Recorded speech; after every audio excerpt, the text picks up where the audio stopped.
যে সূরা থেকে আমরা আজকে তাফসীর শুনবো, সূরাটার নাম হচ্ছে সূরাতুল মুলক। বলেন সূরাটার নাম কি? সূরাতুল মুলক। সূরাটা হচ্ছে 67 নাম্বার সূরা। কয় নাম্বার সূরা? মাশাআল্লাহ। কত নাম্বার পারায় আছে? বলেন 29। আরো জোরে কত? 1 নাম্বার পৃষ্ঠায় আছে। 29 পারার 1 নাম্বার পৃষ্ঠা। সূরার নাম হচ্ছে সূরাতুল মুলক। সূরাটা হচ্ছে 67 নাম্বার সূরা। প্রত্যেক সূরাতে আল্লাহ তাআলা দুটি করে পার্ট রেখেছেন, এক হচ্ছে মাদানী আর এক হচ্ছে মাক্কি। সূরা মুলকটা হচ্ছে মাক্কি চ্যাপ্টারের সূরা। সুবহানাল্লাহ পড়লেন না? এই সূরার ফজিলত হচ্ছে অসাধারণ ফজিলত। এখন বাজে রাত 11টা বেজে 5। যখন কেউ ঘুমাতে যাবে, ঘুমানোর আগে কেউ যদি সূরা মুলক পড়ে কিংবা শোনে, আর সেই রাতে ঘুমানোর মধ্যে যদি তার মৃত্যু হয়ে যায়, তার কবরের সমস্ত আযাবকে আল্লাহ তাআলা মাফ করে দেবেন। মানিআতুম মিন আযাবিল কবর। কবরের সমস্ত আযাব যে সূরা মাফ করবে, সেই সূরার নামটা হচ্ছে সূরাতুল মুলক। সুবহানাল্লাহ পড়েন। যারা আজকে এসেছেন, কবরে যাওয়া লাগবে না, তাই না? মুরব্বীরা বলেন না কেন, যাওয়া লাগবে না? লাগবে না? লাগবে। এমন এক ঘর, যে মানুষটা বালিশ ছাড়া ঘুমাতে পারতো না, সে মানুষটাও একদিন বালিশহীন মাটিতে শুয়ে থাকবে। যে মানুষটা এসি ছাড়া ঘুমাতে পারতো না, এসি দাও, ফ্যান দাও। গুলশানের ফ্ল্যাটে থাকে যে যুবক, এসি ছাড়া ঘুমাইতেই পারে না, ওই যুবকটাও একদিন অন্ধকার কবরে বালিশহীন মাটিতে মাথা দিয়ে শুয়ে থাকবে। যেই মেয়েটা আজকে রাস্তায় জিন্সের প্যান্ট পরে ঘুরে, টি শার্ট পরে ঘুরে, নিজের ইজ্জতকে বিক্রি করে এবং 14 জন যুবকের চোখ নষ্ট করে ঘুরে বেড়ায়, যে মেয়েটা আজকে লিপস্টিক ছাড়া বের হয় না, শাড়ি ছাড়া, চুড়ি ছাড়া বাহিরে বের হয় না, সেই মেয়েটাও একদিন সাদা কাফনের কাপড়ে প্যাকেট হয়ে কবরের নিচে শুয়ে থাকবে। আহা, এটাই তো সেই কবর। যাইতে চাইলেও যেতে হবে, না চাইলে যেতেই হবে। চান কিংবা না চান, আপনাকে পাঠায় দিবে একজন। আওয়াজ দিয়ে বলেন তো তিনি কে? আমি এখন পরে আছি যে ড্রেসটা, এই ড্রেসের কালার কি সাদা না ব্ল্যাক? ব্ল্যাক। যদি আমি আসিফ আজকে যাওয়ার পথে অ্যাক্সিডেন্ট করে শেষ হয়ে যাই, আমার দেহে যে পোশাকটা শোভা পাবে, এটা কি ব্ল্যাক হবে না হোয়াইট? হোয়াইট হবে। মরে গেলেই মানুষের সব খেলা শেষ হয়ে যায়, নেতার নেতাগিরি শেষ হয়ে যায়, ক্ষমতাবানের ক্ষমতা শেষ হয়ে যায়। কিন্তু আমাদের দেশে এমন একটা অবস্থা, কিছু কিছু মানুষ সামান্য, আমি সিরাজগঞ্জকে অত ভালোভাবে জানি না, আমি আমার এরিয়ার কথা বলছি। I don't know about anything Sirajganj, আমি আমারটা বলছি। So please don't take it negatively.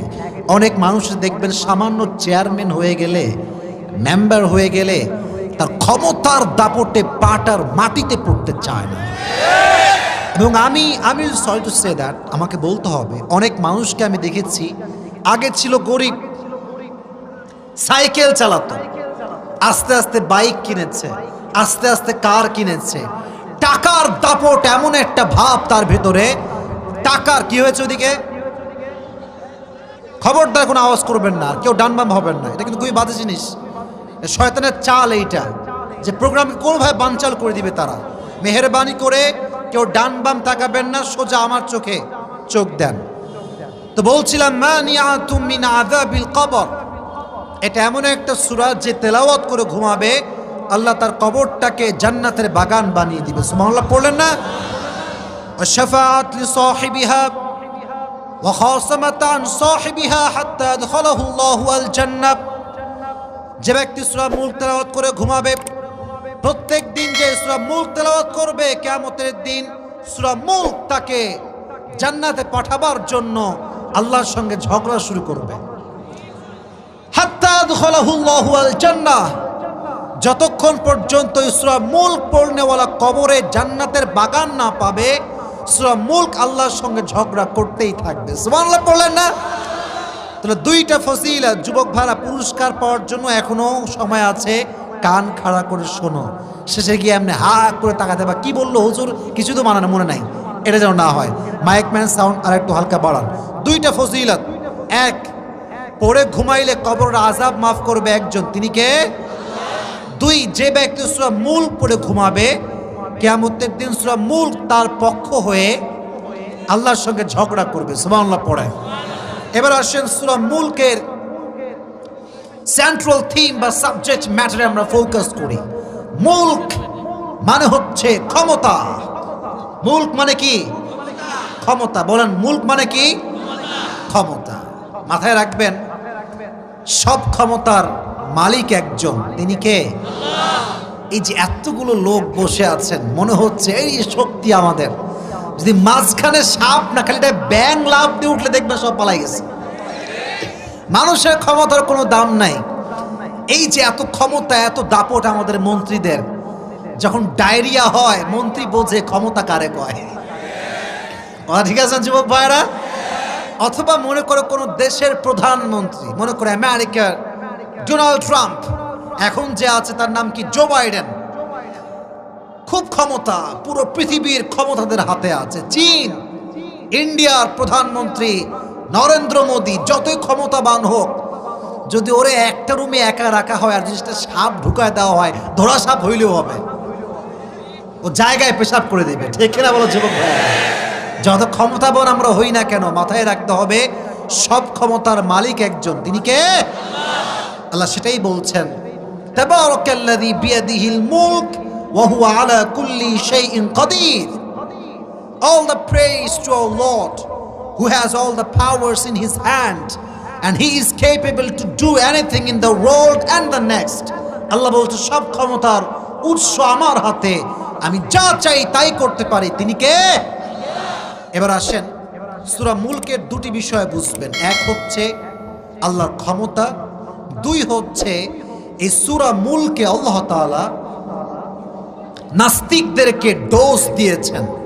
নাস্তিক আমাদের দেশ সহ ভারত দেশে, পাকিস্তানে আছে না নাই? গত কয়েকদিন আগের কথা, মাসখানিক হয়ে যাবে, একজন নাস্তিক বলেছিল আমার নবী নাকি নারী লোভী। শুনি নাই? নাউজুবিল্লাহ তো শুনি নাই। সিরাজগঞ্জের ভাইরা মন খুলে বলেন তো, আমার নবী কি নারী লোভী হতে পারে? আমি আজকে সিরাজগঞ্জের মাটিতে স্পষ্ট ভাষায় বলছি যে আমার নবীকে গালি দিবে সে পিতৃ পরিচয়হীন জারদ সন্তান। আর আমি আসিফের পার্সোনাল পয়েন্ট অফ ভিউ হচ্ছে এই রকম যে আমি আসিফকে কেউ গালি দিক, ইটস ডাজন্ট ম্যাটার। বাপকে দিক সহ্য করব, মাকে দিক সহ্য করব, বোনকে দিক সহ্য করব, আই উইল বি পেশেন্ট, ধৈর্যশীল হব। বাট আমার চোখের সামনে নবীকে কেউ কটাক্ষ করে কথা বলবে আর আমার দেহে এক ফোঁটা রক্তকে আমি সহ্য করব, এটা কষ্টিন কালো সম্ভব হতে পারে না। প্রয়োজনে আমরা জীবন দেব, রক্ত দেব, বাট নবীর সম্মানের জন্য আমরা শহীদি মৃত্যুবরণ করতেও রাজি আছি। ঠিক কিনা বল? নবীর সম্মানের ম্যাটারটাই হচ্ছে এরকম। কোনো আওয়ামী লীগ চলবে না, কোন জামাত ইসলাম চলবে না, হেফাজতে ইসলাম চলবে না, কওমি চলবে না, আলিয়া চলবে না। নবীর সম্মান যেখানে, গোটা বিশ্বের মুসলমান ঐক্যবদ্ধ নবীর সম্মানকে রক্ষা করতে হবে।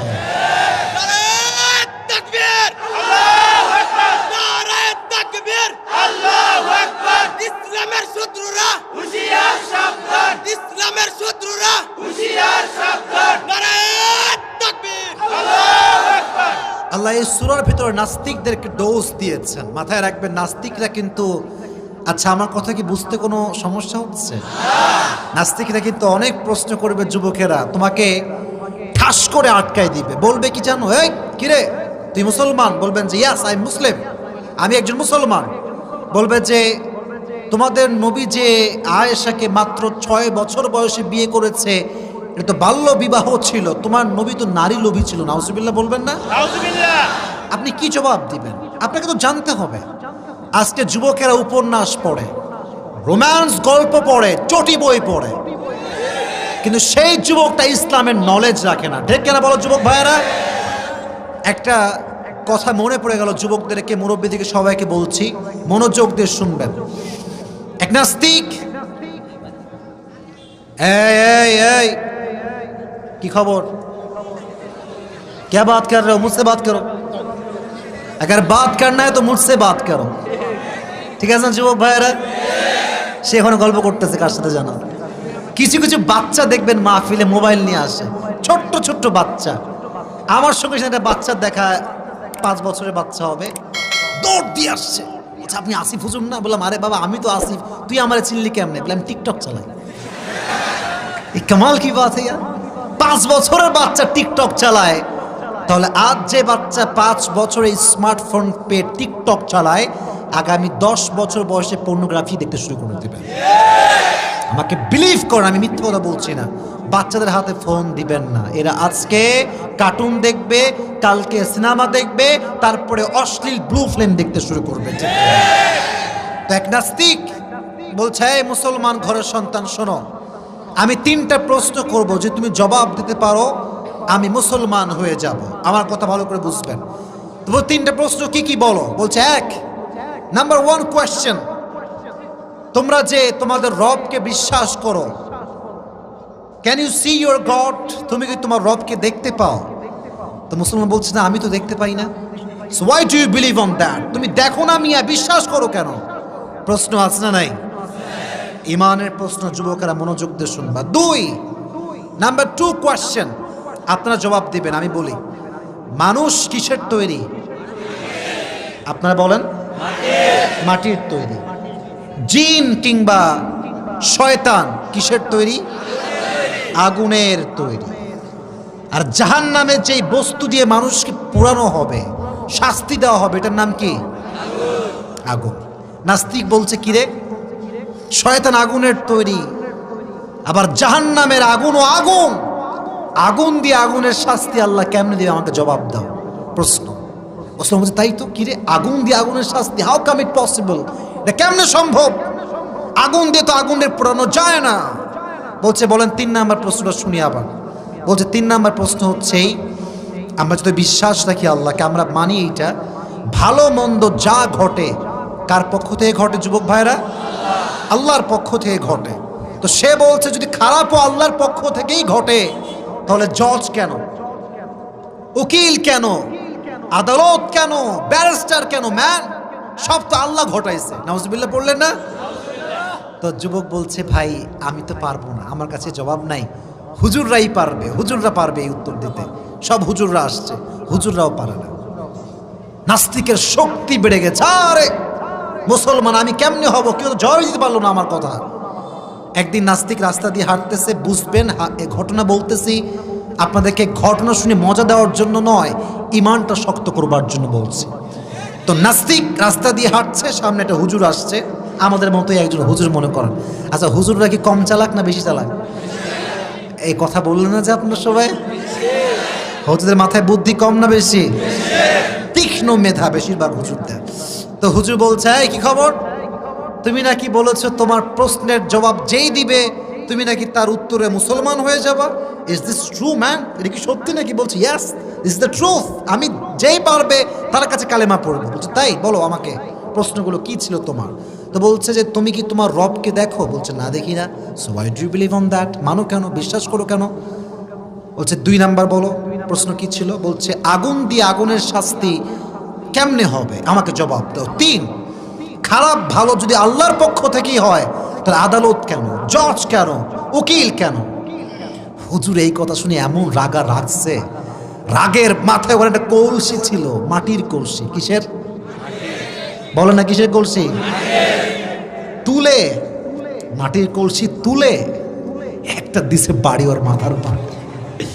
এক বাড়ি খেয়ে উল্টে পড়ছে এমনি। বলছে হুজুর এই জন্য আপনার সুবিধার লোক না, মেয়ে জবাব দিতে পারবেন না, বলে দিবেন, মারা দরকার কি? শুরু হয়ে গেছে মুখে মুখে তর্ক। তর্ক করতে করতে কাজীর দরবারে চলে গেছে, রাজার দরবারে। রাজা বলছে এই কি খবর হুজুর সাহেব, আপনি কি কাজ করছেন এইটা? জবাব দিতে পারবেন না, দ্যাটস ফাইন, মারবেন কেন আপনি? তো হুজুর বলছে মহামন আদালত, আমি যে কলসি দিয়ে আঘাত করেছি, এই আঘাতের মাঝে আমার ইমানের 3টা জবাব লুকায়িত আছে। সুবহানাল্লাহ পড়েন সবাই, আপনারা সবাই। 3টা জবাব একটা কলসি দিয়ে মারছেন এখানে, হাউ কাম ইট পসিবল? বলছে ওনাকে বলেন যে ওনার প্রথম প্রশ্ন কি ছিল। সে বলল যে প্রথম প্রশ্ন ছিল you can't see your god, so why do you believe on that? তুমি তো রবকে দেখো না, বিশ্বাস করো কেন? তো বলছে ওর বিচারটা কি আসলে, ও কেন এখানে আসছে?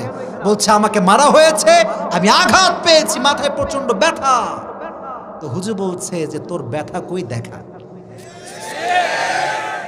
কথা ঠিক কিনা বলেন যুবক ভাইরা? Show me your pain, where is your pain man? তো নাস্তিক বলছে পাগলা, ব্যথা কি দেখানো চায় নাকি, এটা তো অনুভব করতে হয়। হুজুর বলছে that is the point, that is the point. রবকে আমরা দেখি না, বাট জীবনের প্রত্যেকটা মুহূর্তে মুহূর্তে আমরা অনুভব করতে পারি যে রব বলতে একজন স্রষ্টা আছে। তিনি কে? নাস্তিক বলছে তাই তো, দেখা যায় না, ফিল করা যায়। ঠিক আছে, বুঝলাম। 2 নাম্বার জবাব দাও। 2 নাম্বার প্রশ্ন ছিল আগুনের দ্বারা আগুনের শাস্তি কেমনে হবে? হুজুর বলছে তুমি কিসের তৈরি তাই বলো। তো বলছে আমি তো মাটির তৈরি। তোমার যে কলসি দিয়ে মারছি, কলসি কিসের তৈরি? বলে এটাও তো মাটির তৈরি। তো তোমার কথা অনুযায়ী তো আগুনের দিয়ে আগুনের শাস্তি হয় না, তাহলে তুমি মাটির মানুষ হয়ে মাটির কলসিতে আঘাত কেমনে পাও? যদি মাটির কলসি দিয়ে আঘাত করলে মাটির মানুষ আঘাত পায়, তাহলে এটা স্পষ্ট প্রমাণ রব চাইলে আগুন দিয়ে জাহান্নামের ভেতরে শয়তানকেও শাস্তি দিতে পারে। এখন সে বলছে বুঝলাম, 2 নাম্বার যাও, এবার 3 নাম্বার জবাবটা দাও। জবাব কি দিব বলো, তোমার প্রশ্ন আগে বলো। বলছে প্রশ্ন হচ্ছে খারাপটা যদি আল্লাহর পক্ষ থেকেই হয়, তাহলে উকিল কেন, আদালত কেন, বিচারক কেন? হুজুর বলে আমিও তো তাই বলি, আমি এখানে কেন? আমিও তো তাই বলি, আমি এখানে কেন ম্যান? আমি যে তোমার মারছি, এটা আমি মানে, এটা আল্লাহ মারছে, আমার কোনো দোষ নাই। তখন হুজুর বললেন দেখো, খারাপ মন্দ এটা আল্লাহর পক্ষ থেকে হয়, that's true, but there is a point that you must have to know about it. একটা ব্যাপার আছে, ফাআলহামাহা ফুজুরাহা ওয়া তাকওয়াহা। খারাপ যে আল্লাহর পক্ষ থেকেই ঘটে, দ্যাটস ট্রু, বাট আল্লাহ মানুষকে একটা আকল দিয়েছে, একটা বিবেক দিয়েছেন, একটা জ্ঞান দিয়েছেন। এই মানুষ এই বিবেক দিয়ে বুঝতে পারে জেনা করা গুনাহ, এটা স্পষ্ট হারাম, এমন কোনো মানুষ নাই যে জানে না। মানুষকে হত্যা করা অন্যায়, এমন কোনো মানুষ নাই যে জানে না। তো ঠিক আছে যুবক ভাইরা, ফাআলহামাহা ফুজুরাহা ওয়া তাকওয়াহা। আল্লাহ মানুষকে একটা বিবেক দিয়েছেন, বুদ্ধি দিয়েছেন। যখন কেউ বিবেকের ব্যবহার ভুলে যায়, তাকে স্মরণ করবার জন্য আল্লাহ আদালত দিয়েছেন, বিচার দিয়েছেন, জজ দিয়েছেন, উকিল দিয়েছেন। এর মানে এটা নয় যে সব আল্লাহই করছে। ঠিক কিনা যুবক ভাইরা বলো?